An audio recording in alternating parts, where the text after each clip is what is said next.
दलित वर्गाची उन्नती.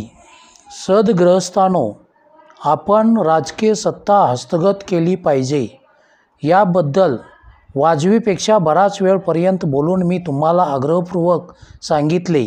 परंतु दलित वर्गाच्या सर्व रोगावर राजकीय सत्ता हे औषध होऊ शकत नाही, हेही मी तुम्हाला सांगितले पाहिजे. तुमची मुक्ती सामाजिक उन्नतीमध्ये आहे. दलित वर्गाने आपल्या वाईट चालीरीतींचा त्याग केला पाहिजे. त्यांच्या जीवननिर्वाहाचे जे वाईट मार्ग आहेत ते त्यांनी सोडले पाहिजेत. जीवन जगण्याच्या पद्धतीत बदल केल्यामुळे तुमची राहणी इतकी उत्कृष्ट झाली पाहिजे की इतरांना तुमच्याबद्दल आदर, तुमची मैत्री हवीहवीशी वाटली पाहिजे. तुम्ही सुशिक्षित झाले पाहिजे.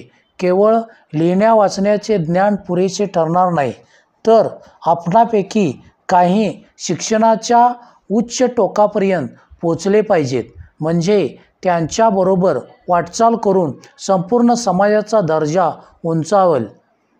ठेविलेत अनंते तैसेची राहावे या उदासीन वृत्तीचा त्याग करण्याचा लोकांना प्रवृत्त केले पाहिजे.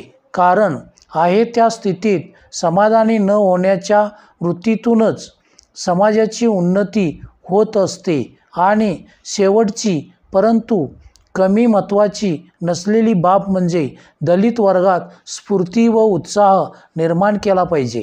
म्हणजे त्यांच्या मनातील भीती नष्ट होऊन इतरांच्या बरोबरीने आपल्या मानवी हक्काच्या वहिवाटीस ते सुरुवात करतील. आपल्या हातात केवळ राजकीय सत्ता येण्याने हे परिणाम घडून येणार नाहीत.